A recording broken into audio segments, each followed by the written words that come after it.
જય સ્વામિનારાયણ, જય દ્વારકાધીશ. આપ સૌને મારા અંતઃકરણપૂર્વક નમસ્કાર.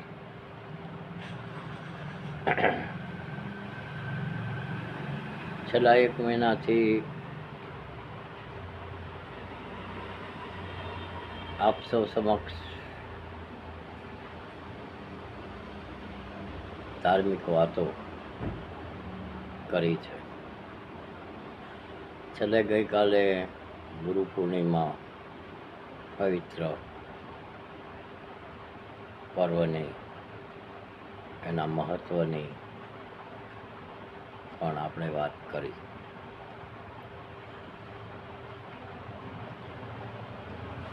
પરંતુ ફરી આજે વરસાદની આગાહી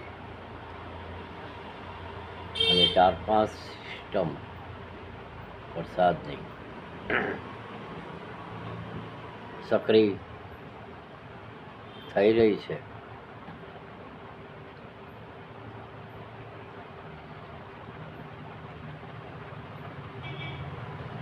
એવા રેડ એલર્ટ, ઓરેન્જ એલર્ટ અને ખાસ કરીને ગુજરાતના અનેક જિલ્લાઓ, સૌરાષ્ટ્ર અને દક્ષિણ ગુજરાત, ઉત્તર ગુજરાત સમેત મધ્ય ગુજરાત ઉપર ખૂબ જ જોખમ સાથેની આગાહીઓ અત્યારે આવી રહી છે. નામદાર ગુજરાત સરકાર સાવચેત બની છે. આવતીકાલથી 2 દિવસ માટે સ્કૂલ, કોલેજ બંધ કરવામાં આવ્યા છે. નીચાણવાળા વિસ્તારોને એલર્ટ કરવામાં આવ્યા છે અને સમગ્ર સરકારી તંત્રને એક્ટિવ કરવામાં આવી રહ્યું છે. આ બધા સાવચેતીના પગલાં કાયમ લેવામાં આવે છે અને છતાં કુદરતના કેર પાસે આપણું કાંઈ થતું નથી. એ પણ આપણા અનુભવની વાત છે. આપણે હવામાન શાસ્ત્રી ન હોઈ શકીએ, પણ અનુભવનું શાસ્ત્ર આપણી દરેકની પાસે છે. આપણે નજરે જોયેલા છે, આપણે ટીવીમાં, અખબારોમાં બધું જોયું છે, સાંભળ્યું છે, વાંચ્યું છે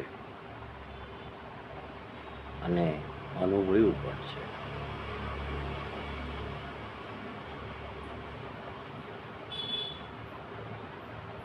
$1969 નું જળ હોનારત વિદ્યાર્થી અવસ્થામાં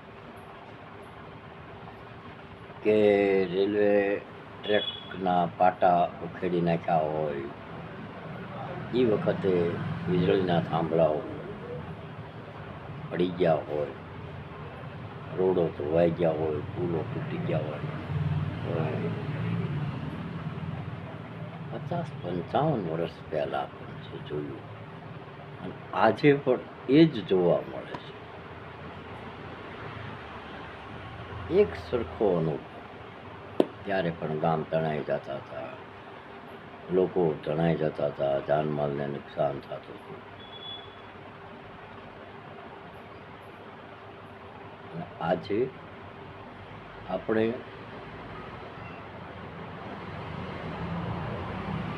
સમગ્ર રીતે ટેકનોલોજીકલી, વૈજ્ઞાનિક રીતે, આર્થિક રીતે સદ્ધર થયા પછી પણ આ જ પરિસ્થિતિ કુદરત સામે આપણે નિસહાય છીએ.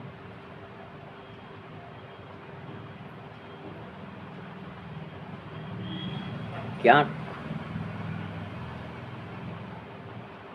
ઘણા ભાગે સરકારની પણ કચાશ દેખાય છે. સામે ઉડીને આંખે હળગીને દેખાય છે. જે ન થવું જોઈએ એ પ્લાનિંગના અભાવે ઘણું નુકસાન થાય છે. હજી જ્યારે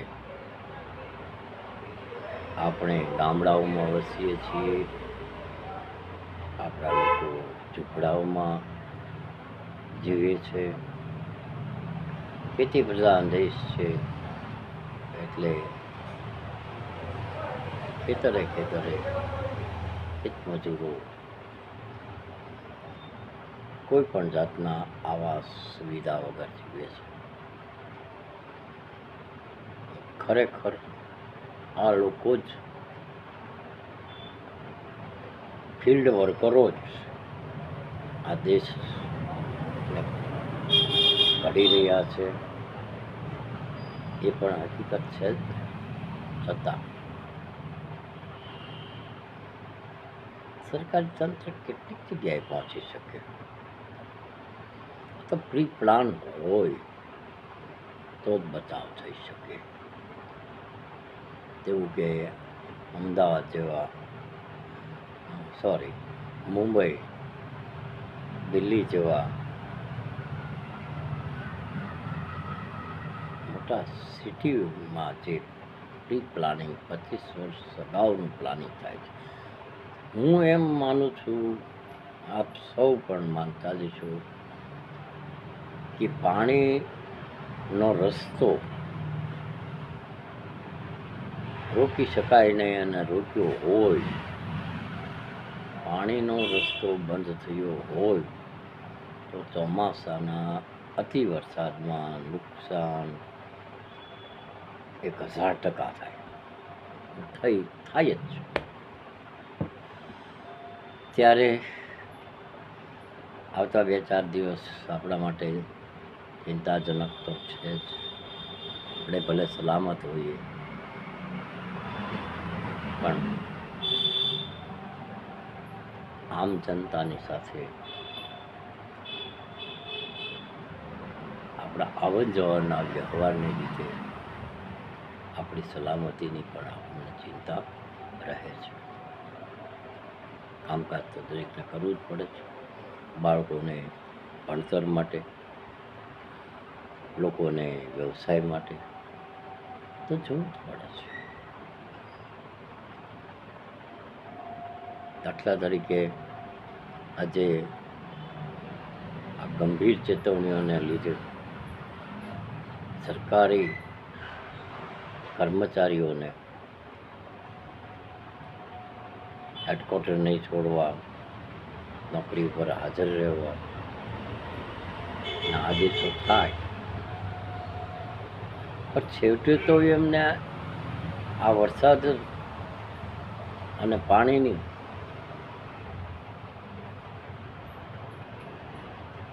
આફતની વચ્ચે કામ કરવાનું છે. એમની સલામતી શું? આપણને સલામત રાખવા માટે એમને પોતાનું જીવન જોખમમાં મૂકી અને ફરજ બજાવવાની છે. હું તો કહું છું, એ લોકોને ધન્યવાદ છે. આપણા મહિલા છે, આપણા જ છે, આપણા ભાઈઓ બહેનો જ છે, પણ ધન્યવાદ આપવા જોઈએ. આ સમયે પણ તેઓ ખડે પગે રહેશે, પોતાની ફરજ અદા કરશે, પોતાના જોખમે સૌ આખું સરકારી તંત્ર પોતાનાથી બનતું બધું કરી શકશે, એમાં કોઈ શંકાના સ્થાન નથી. પરંતુ નવી પેઢી આ દિવસો, આવા દિવસો, આવી ભયંકર આફતો માં નિર્ભય બનાવવી હોય એને જો આપણે નિશ્ચિંત બનાવવી હોય તો પહેલું કામ વરસાદ અને ગરમીના પ્રકોપ સામે સારી વ્યવસ્થાઓ હોવી જોઈએ એવા નામદાર સરકારશ્રીને અનુરોધ સાથે મારી વાત પૂરી કરું છું. આપણા સૌના ઈષ્ટદેવ